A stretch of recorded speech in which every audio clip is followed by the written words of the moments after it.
கர்ப்பகிருஹத்தில் உன் ஒளியாக மகாபரணி தீபம்.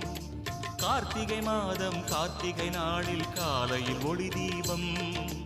கர்ப்பகிருஹத்தில் உன் ஒளியாக மகாபரணி தீபம்.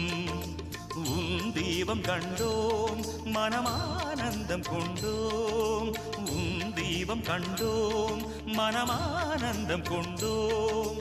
ஹர ஹர என்றே நாமம் ஒலிக்க பரவசமாகியதே. ஹர ஹர என்றே நாமம் ஒலிக்க பரவசமாகியதே. அண்ணாமலை தீபம் அதை கண்டாலே அருள் சேரும். ஆகாய ஒளி தீபம் அதை கண்டாலே சுபயோகம். தீப தரிசனம் தெரியுதே நம் தீமையாவுமே விலகுதே. தீப தரிசனம் தெரியுதே நம் தீமையாவுமே விலகுதே.